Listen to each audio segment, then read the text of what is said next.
Hello बच्चों, मैं doctor Sunita Nandal कक्षा 10th के लिए क्षितिज भाग 2 के काव्य खंड में कविता लेकर आई हूँ। कविता का नाम है संगतकार। इसकी एक व्याख्या हम पहले कर चुके हैं, पहले पद्यांश की। आइए दूसरे की रीडिंग लेते हैं।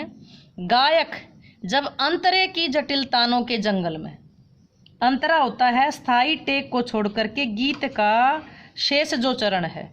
जैसे अंतरे का मतलब है हमें प्रार्थना करते हैं, ऐ मालिक तेरे बंदे हम, ऐसे हो हमारे कर्म। तो ये लाइन क्या है? ये तो है इसकी टेक है प्रार्थना की, ये तो टेक है। और जो बीच में जो पैरा होता है उसको बोलते हैं अंतरा। गायक जब अंतरे की जटिल तानों के जंगल में खो चुका होता है या अपने ही सरगम को लांग कर, सरगम क्या होता है? सरगम होता है संगीत के 7 स्वरों को उठाना, सरगम होता है। संगीत के जो 7 स्वर हैं वो सरगम है।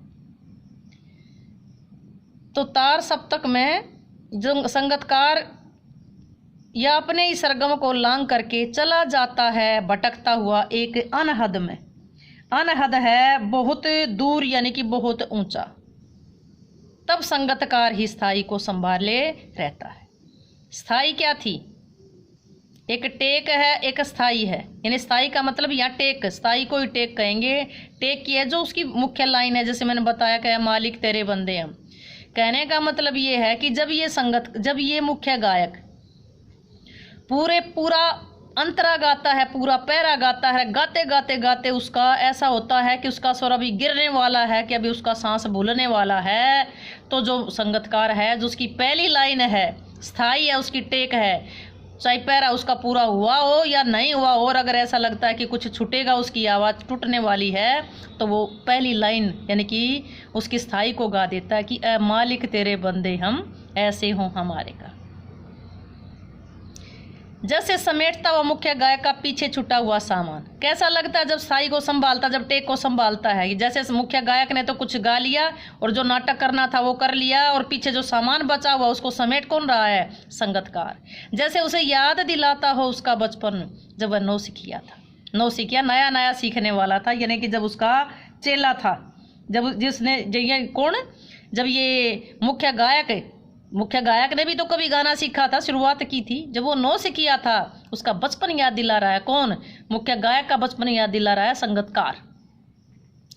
आइए, गायक जब अंतरे की जटिल तानों के जंगल में, कवि कहता है कि मुख्य गायक जब स्वर को लंबा खींच करके अंतरे की कठिन तानों के जंगल में खो जाता है। गायक जब अंतरे की जटिल तानों के जंगल में खो जाता है, यानी कि उसका स्वर जब भटकने वाला होता है, या अपने सरगम को लांग कर, या अपने संगीत के सारे स्वरों को पार करके वो बहुत ऊंचा गाता है, चला जाता है भटकता हुए अनहद में, एक बहुत ऊंचाई तक भटकता हुआ चला जाता है। जब मुख्य गायक अंतरे की जटिल तानों के जंगल में पूरी तरह से खो चुका होता है, या संगीत के स्वरों को लांग पार कर चुका होता है, या एक ऐसे ऊंचे स्वर में, ये एक ऐसी ऊंची जगह में ऐसे ऊंचे स्वर में भटकता हुआ चला जाता है कि उस वापस आएगा तो उसका गला टूटेगा, उसका स्वर टूटेगा।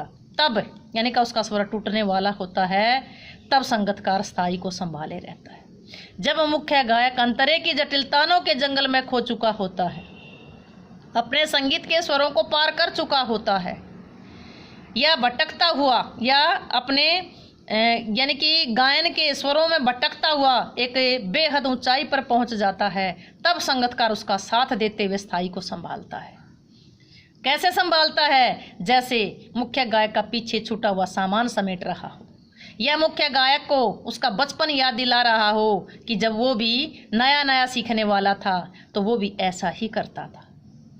मुख्य गायक जब नया नया सीखने वाला था तो भी वो संगतकार की तरह वो भी अपने मुख्य गायक का साथ देता था, अपने गुरु का साथ देता था। तो सरगम को लांघने का मतलब यह है गीत की मुख्य लय या स्वर की सीमा को भूल करके ज्यादा कठिन आलापों में खो जाना और मुख्य स्वर से ज्यादा ऊंचा गाना। अनहद का मतलब है असीम, यानी कि जब आध्यात्मिक मस्ती। यहाँ भाषा में बोलचाल के शब्दों का प्रयोग है। रूपक, उत्प्रेक्ष, अनुप्रास अलंकार आए हैं। भाषा सरल है, सहज है और सरस है। लययुक्त भाषा का प्रयोग किया गया है।